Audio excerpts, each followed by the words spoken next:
el Salmo 75, leyendo todo lo que Dios dice aquí en este salmo. Al músico principal sobre no destruyas, salmo de Asaf, cántico. Gracias te damos, oh Dios, gracias te damos, pues cercano está tu nombre. Los hombres cuentan tus maravillas. Al tiempo que señalaré, yo juzgaré rectamente. Se arruinaban la tierra y sus moradores, yo sostengo sus columnas. Dije a los insensatos, no os enfatuéis, y a los impíos, no os enorgullezcáis. No hagáis alarde de vuestro poder, no habléis con cerviz erguida.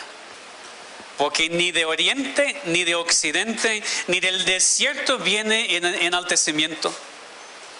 Mas Dios es el juez. A este humilla y a aquel enaltece. Porque el cáliz está en la mano de Jehová, y el vino está fermentado, lleno de mistura, y él derrama del mismo. Hasta el fondo lo apurarán, y lo beberán todos los impíos de la tierra. Pero yo siempre anunciaré y cantaré alabanzas al Dios de Jacob. Quebrantaré todo el poderío de los pecadores. El poder del justo será exaltado. Amén. Hemos escuchado lo que Dios mismo nos ha dicho a través de su santa y perfecta palabra. Vamos a orar. Te pedimos, Señor, ahora que si eso realmente es tu palabra, como creemos que es, que tú la apliques a nosotros. Que puede ser, Señor, tu palabra en verdad poderosa. Porque mis palabras no lo son, Señor. Pero queremos que tu Espíritu Santo tome la palabra perfecta, inspirada, suficiente aquí en ese salmo. Y que Él, Señor, haga una obra en nuestros corazones. Te pedimos, Señor, que tu palabra no vuelva vacía, sino que pueda cumplir tu voluntad ahora entre nosotros. En nombre de Cristo. Amén. Nos acercamos al tiempo de las elecciones aquí en nuestro país, ¿verdad? Nos faltan algunos meses, pero ahí están los letreros en todos lados y está en nuestras mentes, en nuestros pensamientos. Ese es siempre un tiempo que me angustia un poco, para ser honesto, con la preocupación de que no haya ninguna división en la iglesia, ningún conflicto entre hermanos por este tema. Porque tenemos que estar muy apasionados con ese tema de la política. Tenemos ideas muy arraigadas. Muchas veces antes de cuando Dios nos salvó, que todavía no hemos quitado. Y cuando otros no están de acuerdo con nosotros, nos cuesta mucho trabajo porque pues, obviamente nosotros tenemos la razón. Obviamente la otra persona está ciega. Obviamente la otra persona no está pensando lógicamente o hasta es necio. O sea, así pensamos. Y claro, hay algunas cosas objetivas. Y todos cristianos deberíamos estar de acuerdo. De no apoyar a aquellos ni sus partidos que permitan o impulsan el pecado tan obvio como el aborto, el matrimonio homosexual y la ideología de género. Si tu político favorito o tu partido favorito permite eso y sucede en su gobierno, como cristiano no tienes ningún derecho a votar por esta persona, este partido. Porque esta persona, este partido ha decidido conscientemente rebelarse en contra de Dios. Y como cristianos, nada de eso. Punto. Ya. Pero, entendiendo eso, aún con esto muy claro en mente, espero que sea muy claro porque no sé cómo ser más claro. Aún entendiendo eso, las cosas objetivas, aún así puede haber diferencia de opinión entre hermanos y eso está bien. O tal vez ni es tanto eso porque a ti no te importa tanto quién va a gobernar, pero te angustias porque ves la maldad en general en el gobierno, quien sea. O te angustias porque no sabes lo que va a pasar con la economía. Va a estar bien, va a estar mal, va a afectar mi trabajo, no sé. Y te angustias por quién va a ser elegido o quién no va a ser elegido. Con todo esto, este salmo nos puede ayudar mucho.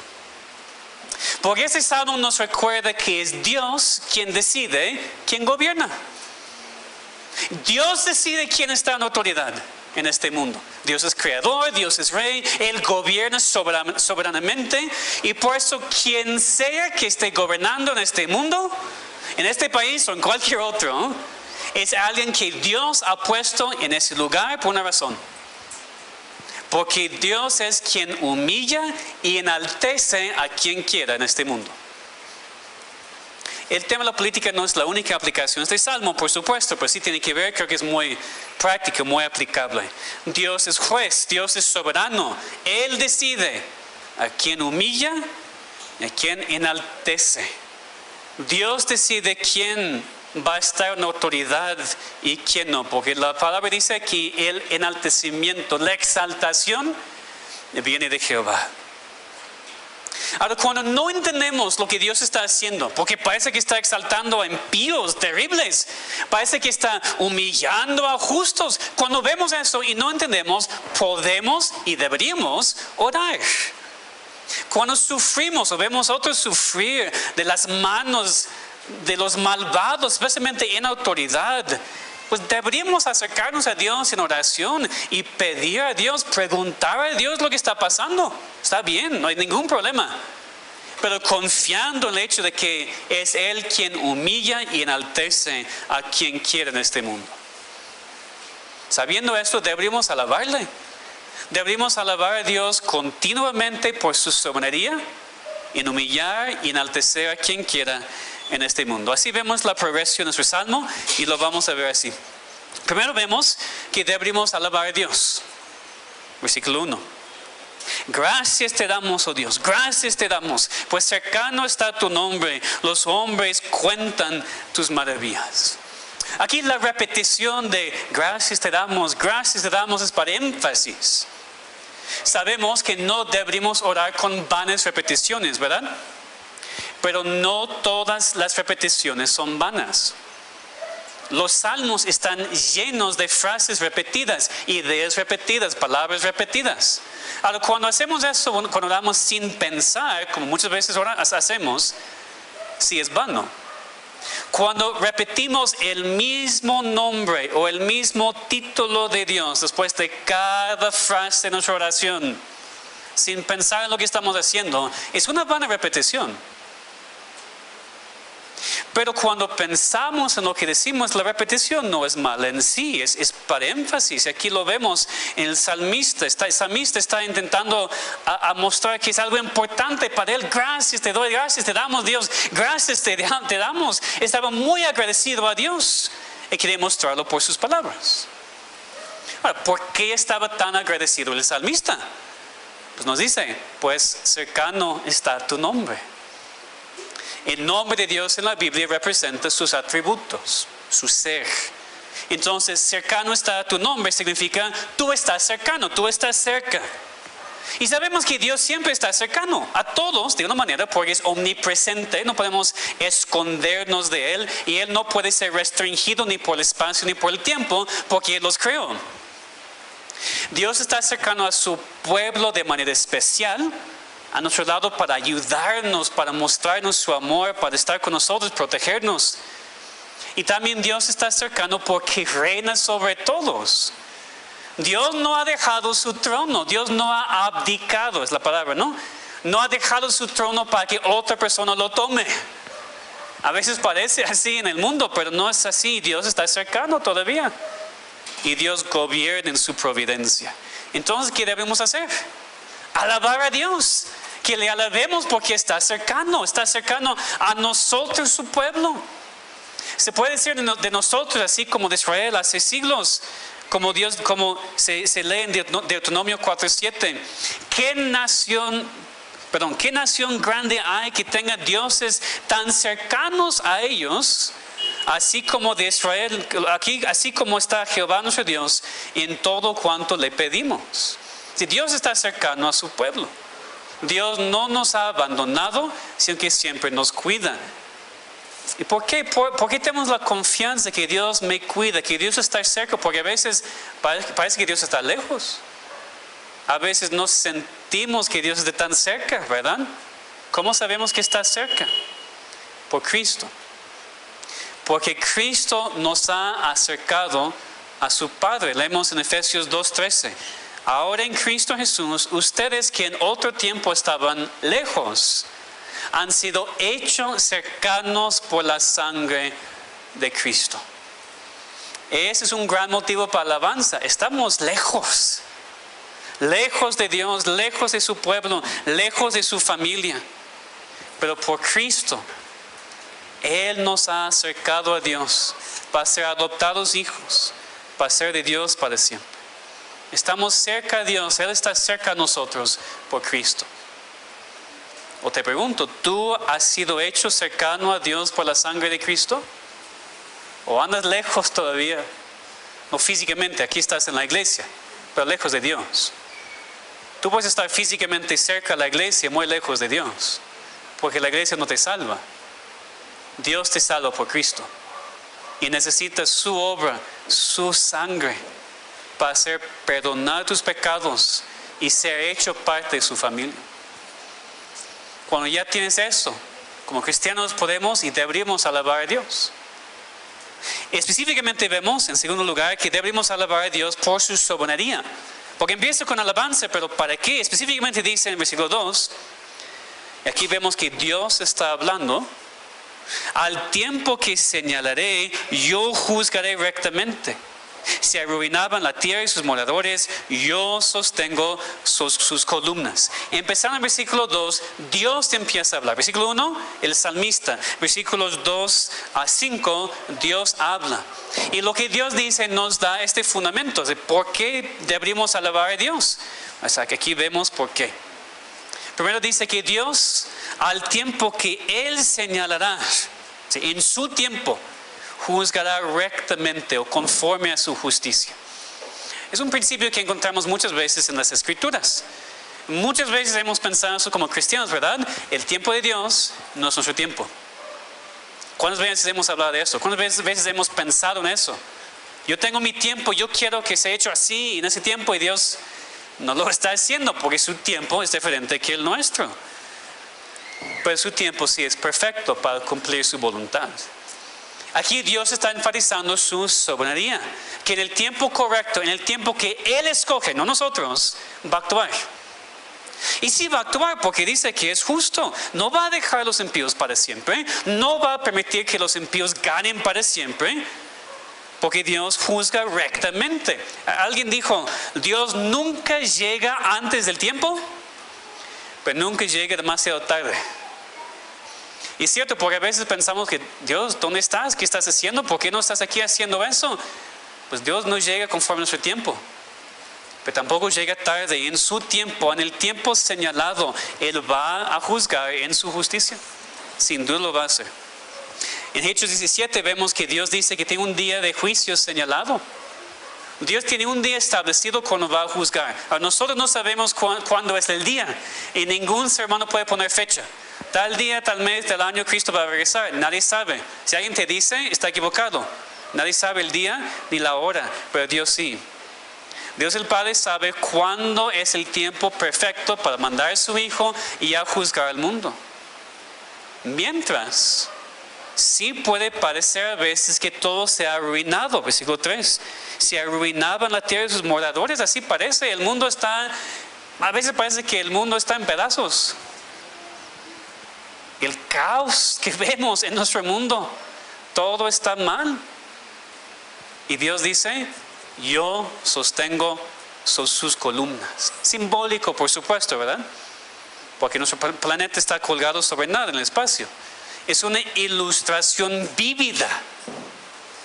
A veces parece que todo está arruinado. Otra traducción dice, la tierra temblando, estremeciendo. Aun cuando eso pasa y vemos que todo está cayendo en pedazos, todo está arruinado, ahí está Dios abajo del planeta sosteniendo todo. Tal vez han escuchado del mito griego de Atlas, no el equipo de fútbol, ¿verdad? El mito. En el mito, Atlas fue un titano condenado por Zeus a cargar todo el cielo sobre sus hombros. Ahora ha llegado la cultura para pensar sobre el planeta sobre sus hombros, pero el cielo originalmente. Pero no es un titano griego que sostiene nuestro mundo. Es Dios. Él es soberano y carga toda su creación sobre sus hombros. Y aquí no debemos pensar simplemente en su poder para sostener su creación físicamente. La palabra sostener aquí también puede referirse a hacer algo correcto, a hacer algo bien. Y así es Dios también. Dios hace todo correctamente. Aunque parece que el mundo, los malos están ganando, aunque parece que todo es destruido, Dios sostiene las columnas. Dios soberanamente hace todo conforme a su voluntad, en su tiempo, al tiempo que Él señala. Los malos no van a salir con el suyo. No, pastor, lo están diciendo. Los malos no van a salir con el suyo, porque Dios en su tiempo actuará. Ha fijado el día de juicio y nadie puede evitarlo. Está bien orar, preguntando a Dios por qué está demorando. ¿Por qué no manda este juicio ahora? Está bien orar así. Pues deberíamos saber la respuesta también, porque Dios ya ha respondido a nuestra pregunta. A veces hacemos, Dios, ¿por qué? Y Dios como que dice, está aquí, léelo. Te he dicho por qué. De manera muy práctica, Dios demora en sus juicios porque todavía está dando tiempo para arrepentimiento. Lean conmigo, por favor, en Romanos 2. Todas sus Biblias a Romanos 2, versículos 3 y 4. Romanos 2, versículos 3 y 4. Aquí Dios responde una razón por la cual todavía no ha mandado a Cristo para el juicio final. Romanos 2, versículos 3 y 4. Y piensas esto, hombre, tú que juzgas a los que tal hacen y haces lo mismo, que tú escaparás del juicio de Dios. ¿O menosprecias las riquezas de su benignidad, paciencia y longanimidad, ignorando que su benignidad te guía al arrepentimiento? Fíjense, muchos impíos hoy en día se burlan de Dios porque no ven el juicio que promete. Así fue en el día de Noé, también la Biblia nos dice, nada ha cambiado. A veces los impíos se burlan de nosotros. Escucha a nosotros diciendo que el juicio de Dios viene, prepárate, arrepiéntete. Dice, pastor, has predicado eso por más de 12 años en esta iglesia y todavía no ha venido. Y se burlan de nosotros. ¿Por qué Dios no ha hecho eso todavía? Aquí nos dice, Dios está demorando debido a su benignidad, paciencia y longanimidad. Está esperando hasta que más personas se arrepientan de sus pecados y vengan a Él. Entonces, tal vez Dios no está juzgando ahora porque te está dando a ti más tiempo de reconocer tu pecado y caer ante sus pies rogando por la salvación. Tal vez Dios está mostrándote a ti tanta misericordia, tanta paciencia, dándote más y más y más tiempo para arrepentirte. Y tú sigues rechazándole, hasta burlándote de Él. No hagas eso. Ven a Cristo hoy porque tú no sabes por cuánto más tiempo Dios va a restringir su juicio. Niño, joven, ustedes que han estado en la iglesia por muchos años, ustedes que están tal vez desde su nacimiento en lugares cristianos. Tú has escuchado el evangelio por años. Tú estás en la escuela dominical. Tú sabes las historias bíblicas, pero todavía no te has arrepentido para creer en Cristo. ¿Por qué esperas? ¿Qué estás esperando? No sabes cuánto tiempo más te da. O tú, amigo, que has asistido a esta iglesia por meses, por años. Tú estás muy duro en tu corazón. Tal vez pienses que pues no entendemos lo que estamos hablando. Aquí los cristianos no entendemos el mundo real. Nosotros no tenemos posibilidades en la vida como tú y por eso creemos algo que no vemos. No es cierto. Abre tus oídos hoy, abre tu corazón, que Dios abra tu corazón para que por primera vez hoy te des cuenta de tu condición tan perdida. Para que des cuenta que Dios está esperando para darte a ti más tiempo.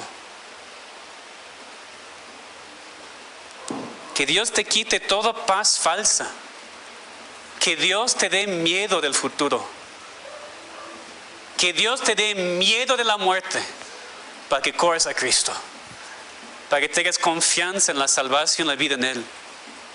Solamente en Cristo. Cristo es la única manera en la cual puedes ser salvo. Y Cristo es el medio por el cual Dios sostiene el mundo. Cristo es el fundamento de todo. La roca sólida que tú necesitas para ser salvo. Solamente Cristo es confiable, solamente Cristo es fiel, solamente Cristo te puede salvar.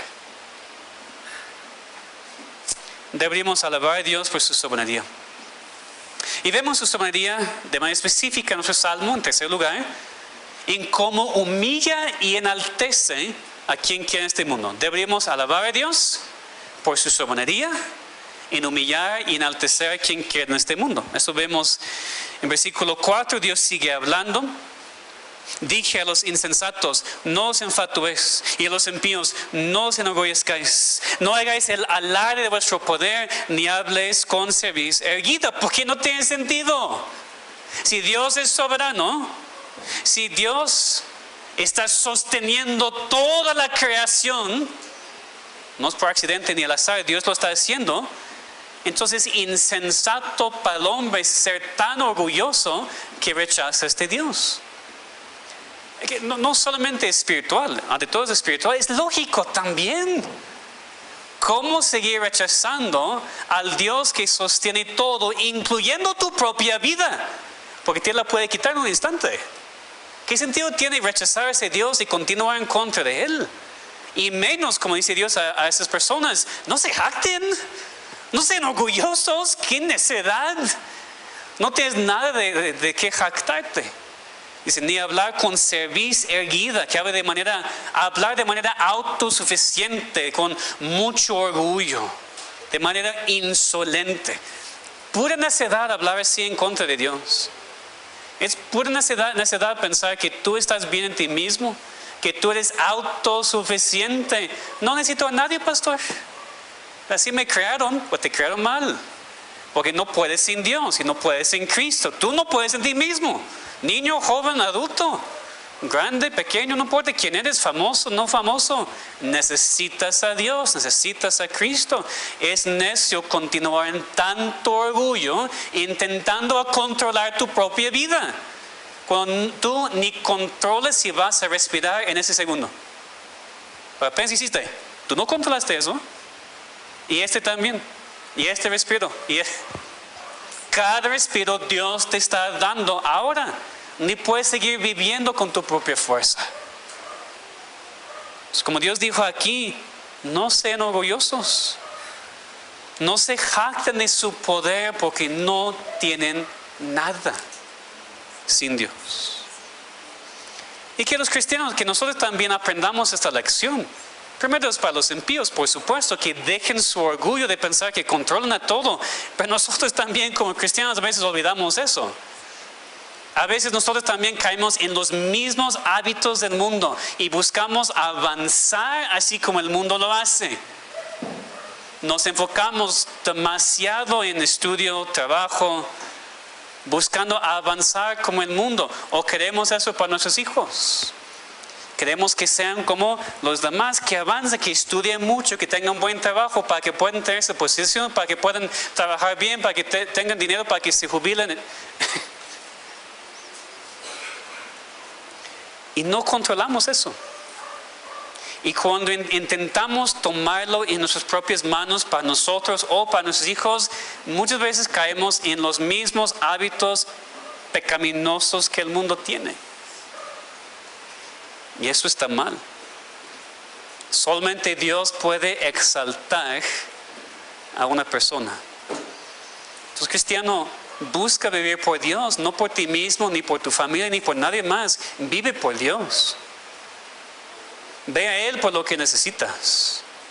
No peques para poder avanzar como el mundo. Somos muy tentados desde niños a hacer eso, ¿verdad? Como niños en la escuela somos tentados a copiar el examen del otro. ¿Por qué hacemos eso? Porque queremos mejor calificación, queremos avanzar, queremos estar bien. Eso no cambia cuando ya seamos adultos. Nada más la manera cambia, pero somos iguales. El deseo pecaminoso continúa de querer avanzar, de querer exaltarnos a nosotros mismos por nuestros propios métodos, que muchas veces son pecaminosos. O puede ser que como cristianos aquí necesitamos entender que, aunque nos parece muchas veces que los impíos sí tienen control de sus vidas, porque dicen, pastor, él quiere avanzar y avanza. Él quiere un ascenso en el trabajo y lo consigue. Él quiere sacar esta calificación, lo hace sin problema. O en nuestro gobierno, esa persona quiere gobernar, aunque sea muy malo, ahí está gobernando. Tenemos que aprender aquí que aunque parece así con los ojos, no es cierto. Porque en el acontecimiento, como vemos más adelante que versículo 6, no viene del oriente, ni del occidente, ni del desierto que se refiere al sur, sino de Dios. Solamente de Dios. La exaltación no viene de ningún lugar del mundo, viene de arriba, viene del cielo, viene de Dios. Eso debe ayudarnos cuando vemos el impío enaltecido. Y lo vemos, ¿verdad? Seamos honestos. ¿Quién lo hizo? ¿Este impío mismo? Él piensa que sí, o ella. Pero no, Dios lo hizo. Si un impío malvado llega a ser presidente, alcalde, jefe de gobierno, lo que sea, ¿quién le enalteció esta posición? Dios. ¿Quién decretó que esta persona nos gobernara? Dios. No significa que está de acuerdo con todo lo que hacen, claro que no nos confundamos. Pero Dios decidió y Dios decide quién está en poder y autoridad. Por eso no podemos pensar que él o ella lo hizo. Tal vez vemos mucho engaño y cómo avanzó a su posición. Hablamos de trampas, engaños y mordidas y por eso está gobernando. Puede ser lo que pasó. Pero al final de cuentas, solamente Dios puede enaltecer a una persona en una posición así. Dios lo hizo, Dios lo hace. Ahora, así pueden surgir más preguntas. ¿Por qué Dios lo hace? Una persona dice, si la persona es tan impía, tan malvada, ¿por qué Dios permite que esté en una posición así? ¿Por qué Dios le enaltece? Bueno, no es porque la persona siempre actúa bien. Muchas veces Dios permite a personas malvadas en posición de autoridad para juzgar. Para juzgar a un pueblo, a un país, a veces a la iglesia misma. Es lo que ha pasado. Y nada más, hermanos, estudien la historia. Porque lo vemos. Muchas veces vemos a países enteros desviándose de Dios, pueblos enteros desviándose de Dios, hasta iglesias también. Y Dios manda líderes terribles, malvados. No son buenas personas, no son buenos gobernantes. ¿Pero por qué lo hacen? Para juzgar el país. Si Dios está haciendo eso ahora aquí, no puedo decir porque no soy profeta. Pero Dios lo ha hecho y Dios lo puede hacer. Entonces no se confundan. Entonces, pastor, ¿por qué Dios ha enaltecido a un hombre, mujer tan malo a esta posición? Pues tal vez para juzgar a este país que lo merece. O tal vez para juzgarnos a nosotros también si no hemos tomado en serio nuestras vidas cristianas. Pero no deberíamos enfocarnos tanto en por qué Dios lo hace, porque el por qué no nos corresponde. Allí nos quedamos muchas veces, ahí estamos muchas veces atrapados, ¿verdad? En el por qué. El por qué no nos corresponde. Deberíamos entender, a la luz de la palabra de Dios, a la luz de ese salmo también, que un día, al tiempo señalado de Dios, todos los impíos serán humillados. Entonces, que entendamos, su exaltación es temporal. ¿Qué pasa si es presidente por 8 años? No, 6 años, otro país. 6 años. ¿Qué importa si un día muere y pasa la eternidad en el infierno? Sí, temporalmente fue enaltecido, pero con el propósito de ser eternamente condenado. Como vimos en el Salmo 73, que no tengamos envidia de los impíos, porque no tiene sentido. ¿Quieres como cambiar tu vida eterna con Dios para siempre, para ser presidente por 6 años? ¿Ese es un buen intercambio? Claro que no. ¿Tú quieres perder tu alma y ganar el mundo?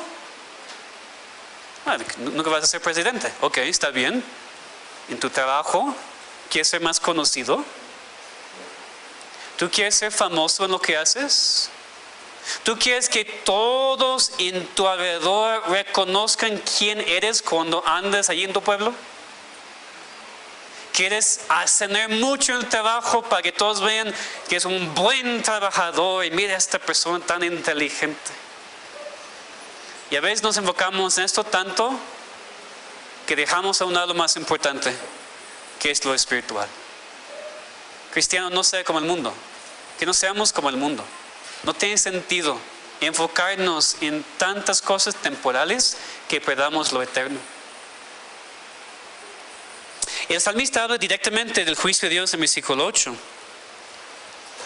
Porque el cáliz está en la mano de Jehová y el vino está fermentado y lleno de mistura y el derrama del mismo.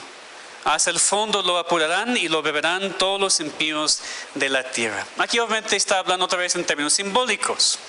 El cáliz, la copa que está en la mano de Dios se refiere a la ira de Dios. Eso vemos en otros pasajes en la Biblia. En Isaías 51, por ejemplo, despierte, despierte, levante de Jerusalén, que bebiste de la mano de Jehová el cáliz de su ira. Lo mismo leemos en Jeremías y también en Apocalipsis. Es la ilustración de la copa llena de la ira de Dios. Y la ilustración del vino aquí es para enfatizar la fuerza de la ira de Dios. Es como un vino bien fuerte. Así está la ira de Dios. No está aguada. Como se mezcla a veces el alcohol con otra cosa para que no sea tan fuerte. La ira de Dios es pura. No mezclado con nada más. Dice que está fermentado el vino lleno de mistura. Está mezclado con especies para que sea más fuerte. Y dice que el impío va a beber todo. Pero todo completo. Dios derrama su ira de esta copa sobre el rebelde pecador que sigue en su orgullo en contra de él.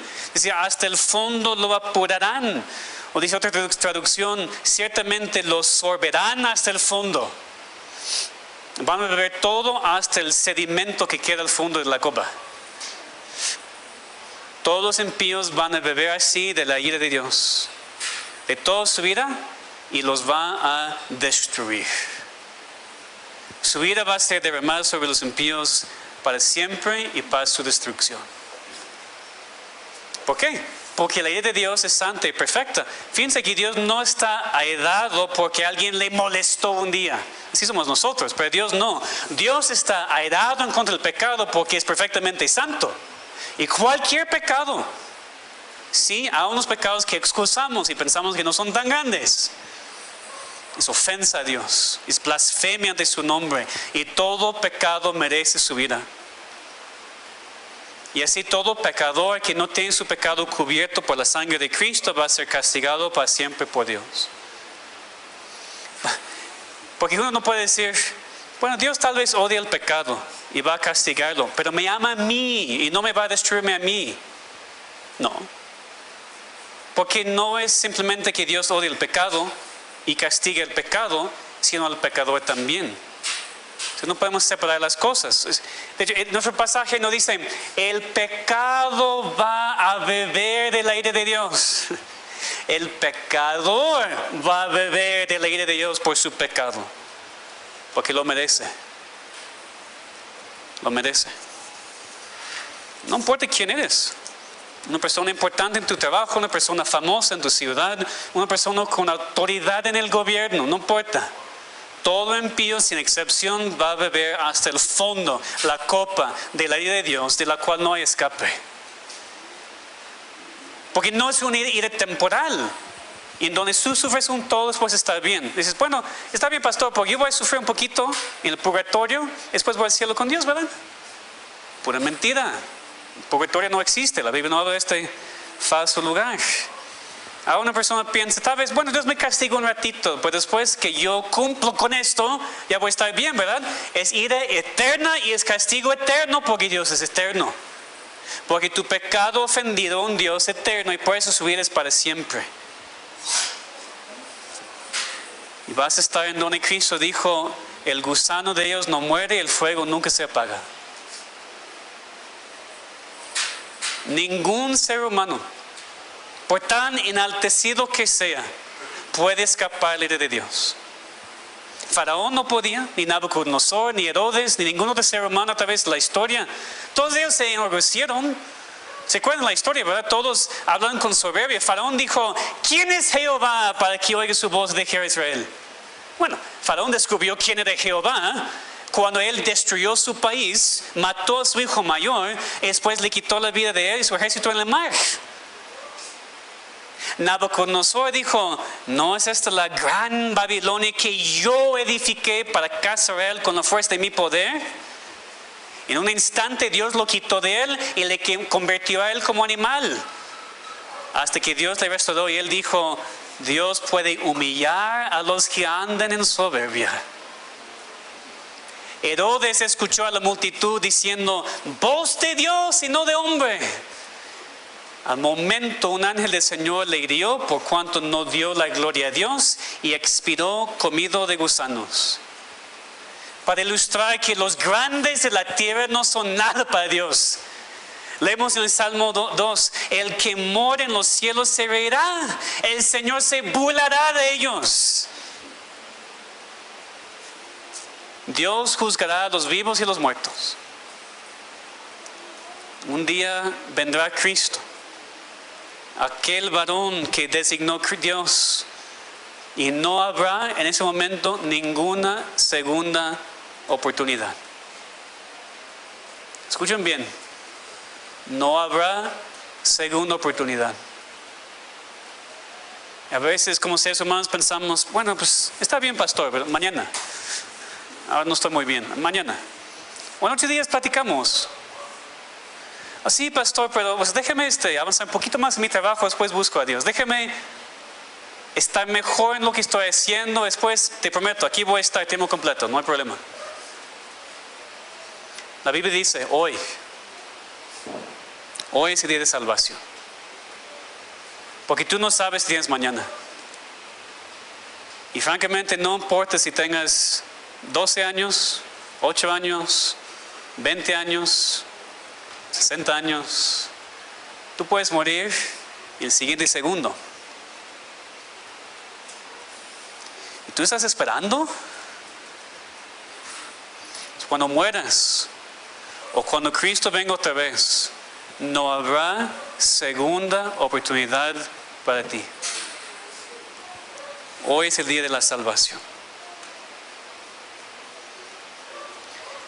Y la única cosa que nos da confianza cuando leemos algo así tan fuerte, la copa, el cáliz de la ira de un Dios santo.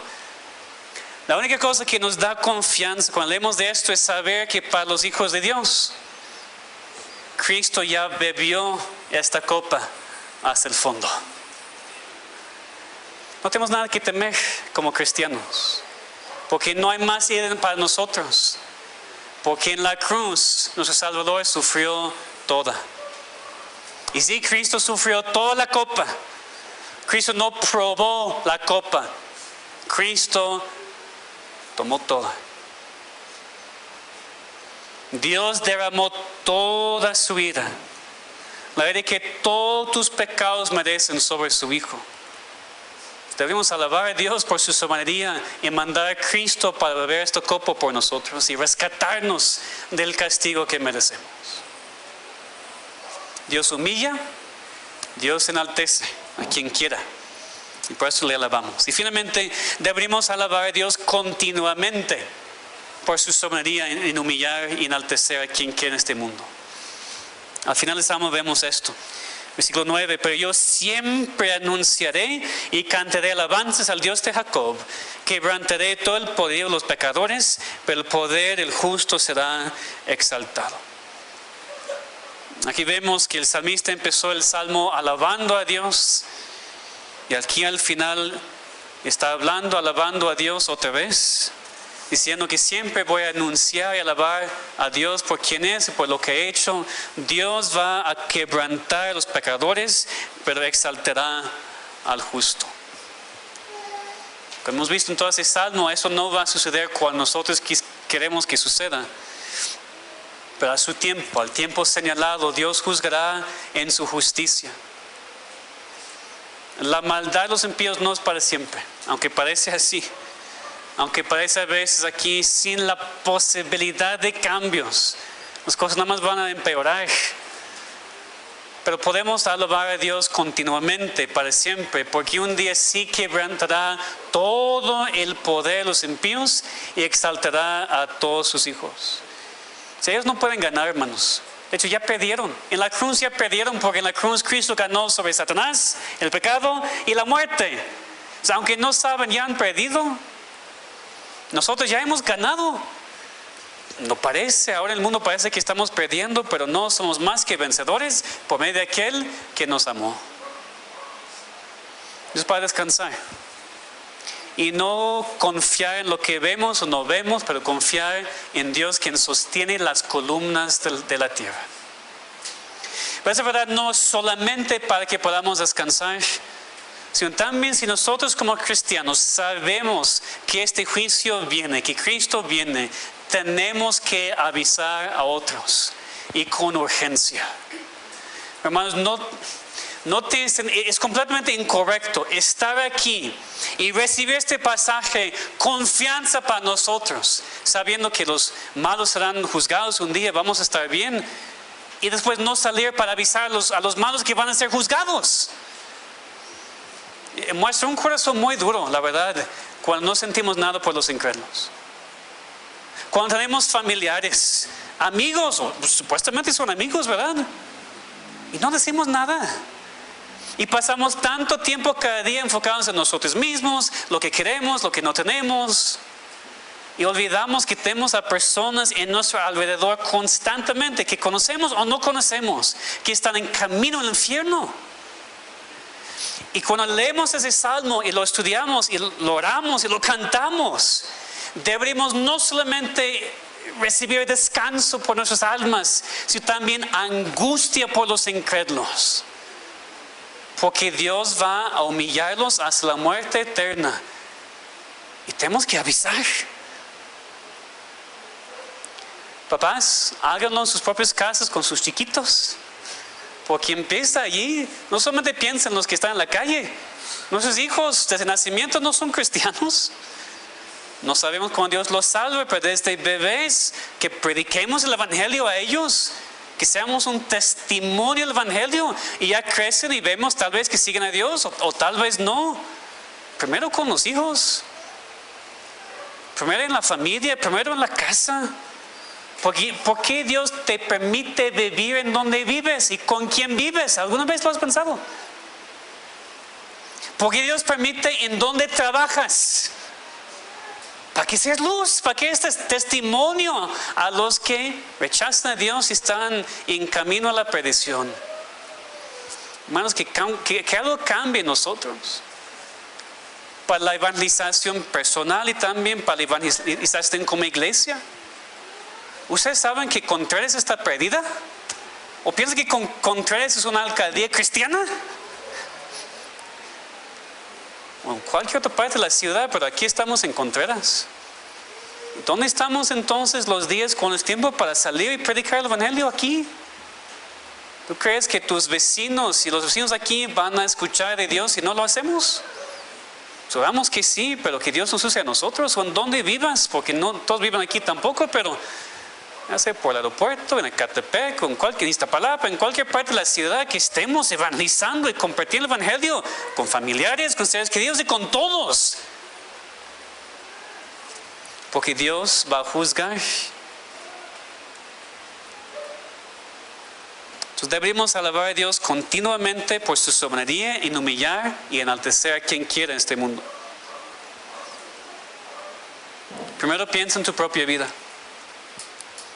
Prepárate para estar un día ante Dios. Y su palabra dice, no se engañen. Dios no puede ser burlado. Pues todo lo que el hombre sembrare, eso también segará. Y tú sigues segando tu pecado y tu rebeldía, perdón, tú sigues sembrando en tu pecado, en tu rebeldía, y no vas a cosechar la vida eterna. Vas a cosechar la muerte eterna que mereces y la ira de Dios para siempre. Y para el cristiano, para nosotros, que no nos cansemos pues de hacer bien, porque a su tiempo segaremos si no desmayamos. Cristiano, aún en este mundo, aún en esta ciudad, aún en este tiempo de elecciones, que no nos desmayemos simplemente porque parece que los impíos están ganando y Dios está enalteciendo a los malos. Dios está haciendo lo que Él quiere hacer.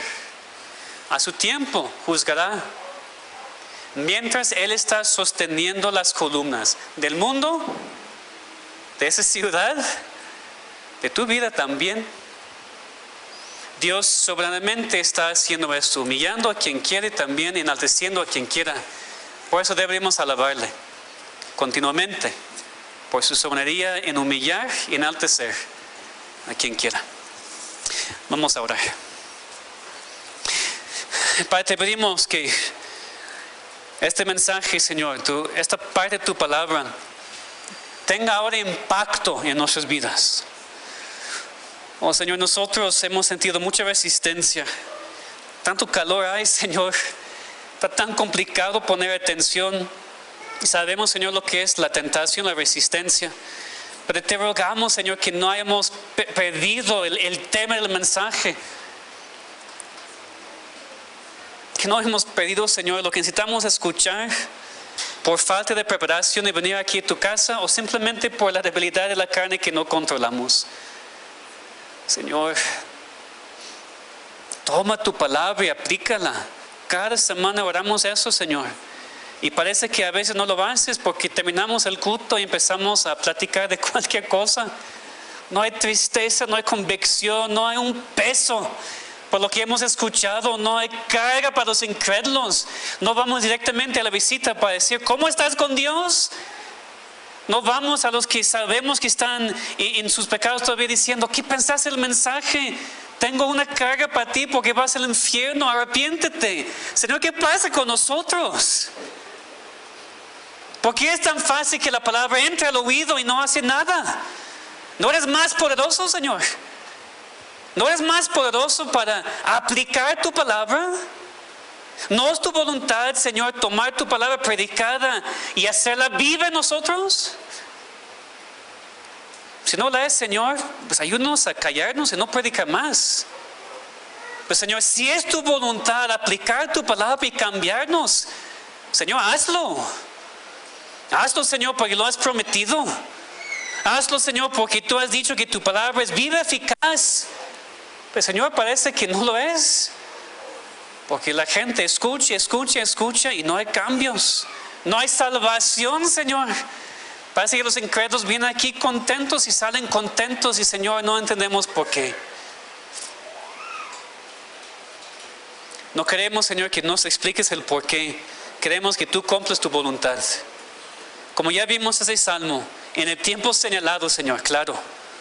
El Señor juzga rectamente aquí entre nosotros. Cámbianos, Señor. Salva a nuestros seres queridos. Salva, Señor, a nuestros vecinos. Salva aquí nuestra ciudad. Danos una carga más grande para ellos, Señor. Porque si tenemos esta vida eterna, esta relación contigo, para ellos todavía no. Y andan en camino al infierno. Danos, Señor, esta carga por nuestros cónyuges incrédulos, nuestros hijos incrédulos, nuestros padres incrédulos. Y hacer cambios, Señor. Úsanos. Señor, usa esta palabra en nuestras vidas. Y cambia nuestra iglesia, te pedimos. En el nombre de Cristo. Amén.